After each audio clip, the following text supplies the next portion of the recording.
মায়ের অসুস্থতার মধ্যেও দেশে ফেরার বিষয়ে সিদ্ধান্ত গ্রহণের সুযোগ অবারিত ও একক নিয়ন্ত্রণাধীন নয় বলে ফেসবুক স্ট্যাটাসে যে মন্তব্য করেছেন বিএনপির ভারপ্রাপ্ত চেয়ারম্যান তারেক রহমান, তা দেশের রাজনৈতিক অঙ্গনে আলোচনার ঝড় তুলেছে।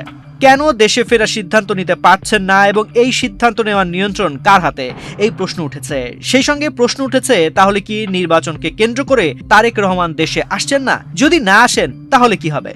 এ নিয়ে গত শনিবার দিনভর রাজনৈতিক জল্পনা কল্পনার মধ্যে বিকেলে এক সংবাদ সম্মেলনে দলের মহাসচিব মির্জা ফখরুল ইসলাম আলমগীরকে এ বিষয়ে প্রশ্ন করা হয়েছিল।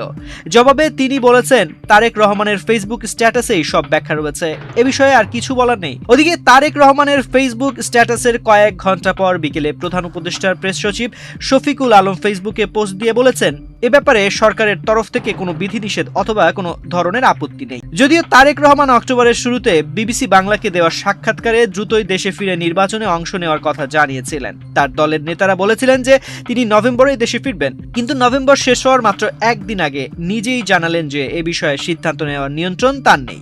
তারেক রহমানের দেশে ফেরার অনুমতির কলকাঠি কাদের হাতে? এ নিয়ে সাধারণ মানুষ থেকে শুরু করে দলের নেতাকর্মীদের আগ্রহের শেষ নেই।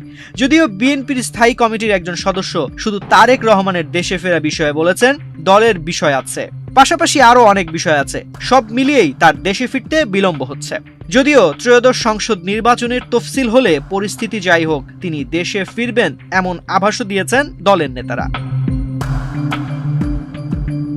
2007 সালের জানুয়ারিতে সেনা সমর্থিত তত্ত্বাবধায়ক সরকারের সময়ে দুর্নীতির অভিযোগে আটক হয়ে 18 মাস কারাগারে থাকার পর 2008 সালের 3রা সেপ্টেম্বর মুক্তি পেয়েছিলেন তারেক রহমান। পরে 2008 সালের 11ই সেপ্টেম্বর লন্ডনের উদ্দেশ্যে পরিবারের সদস্যদেরকে সাথে নিয়ে ঢাকা ছেড়েছিলেন তিনি।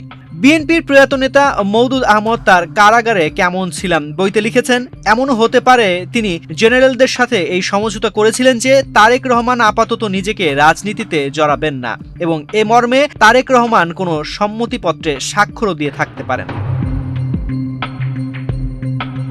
2018 সালের 24শে এপ্রিল বিএনপি মহাসচিব মির্জা ফখরুল ইসলাম আলমগীর প্রথমবারের মতো স্বীকার করেন যে 2012 সালে তারেক রহমান ব্রিটেনে রাজনৈতিক আশ্রয়ের আবেদন করেছিলেন এবং 1 বছরের মধ্যেই সেটি গৃহীত হয়েছে।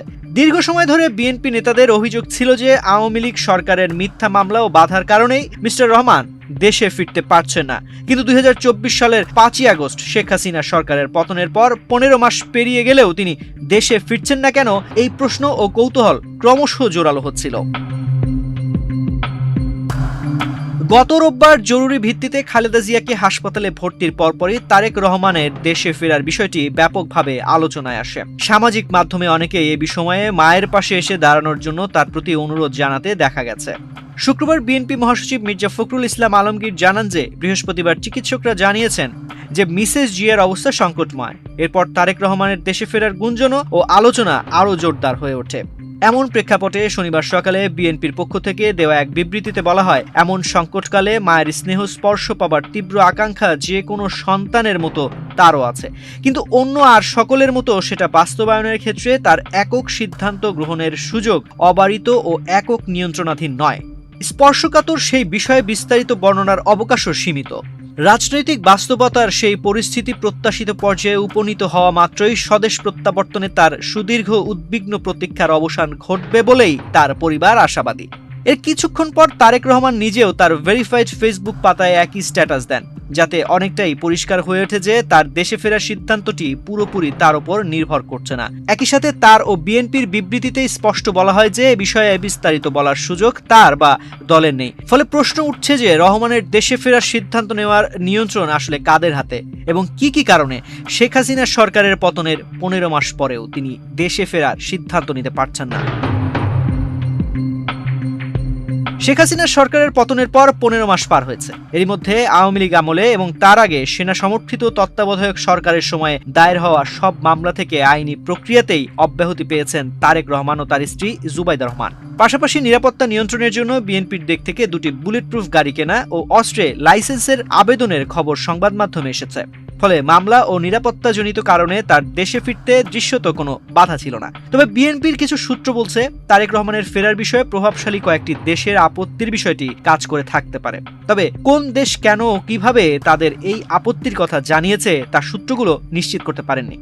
রাজনৈতিক বিশ্লেষক মহিউদ্দিন আহমদ বলছেন, ফেসবুকে তারেক রহমান যা বলেছেন তাতে মনে হয় দেশে আসার বিষয়টি তার নিজের উপর নির্ভর করে না এবং আরও অনেক ফ্যাক্টর আছে যার উপর তার নিয়ন্ত্রণ নেই।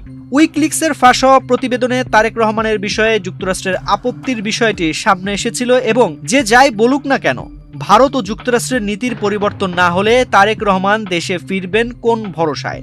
বাংলাদেশের রাজনীতি অনেকটাই নির্ভর করে ভারত ও যুক্তরাষ্ট্রের চাওয়ার উপর। মহিউদ্দিন আহমদ বলেন, ১/১১-র সময় কিছু ব্যাপার ছিল, তিনি এক ধরনের মুচলেকা দিয়ে দিয়েছিলেন। খালেদা জিয়াও বলেছিলেন যে তারেক লন্ডনে পড়ালেখা করবেন, রাজনীতি করবেন না। আমরা জানি না সেই অঙ্গীকারের মেয়াদ শেষ হয়ে গেছে কিনা, তিনি বাংলাদেশের পাসপোর্ট নিয়েছেন কিনা তাও পরিষ্কার না। মহিউদ্দিন আহমদ বলছেন, -2 নিয়ে যত কথা বলি না কেন, তখন আসলে এজেন্ডা ছিল -4। সেটা ছিল দুই পরিবারের ধারাবাহিক শাসনের বিরুদ্ধে একটা ব্যবস্থা নেওয়া। এর মধ্যে একটা মাইনাস হয়ে গেছে, বাকি অর্ধেকের মধ্যে খালেদা জিয়া অসুস্থতার কারণে নিষ্ক্রিয়, ফলে বাকি থাকলেন তারেক রহমান। তবে তারেক রহমানের দেশে ফেরার অনিশ্চয়তা শেষ পর্যন্ত -4-এ গড়ায় কিনা সেটি সময়েই জানা যাবে। তবে বিএনপির কয়েকজন নেতা ইঙ্গিত দিয়েছেন যে নির্বাচনের তফসিল হলে পরিস্থিতি যেমনই হোক দেশে ফিরবেন মিস্টার রহমান এবং তিনি নির্বাচনে দলের নেতৃত্ব দেবেন। তানজির রহমান, বাংলাদেশ প্রতিদিন।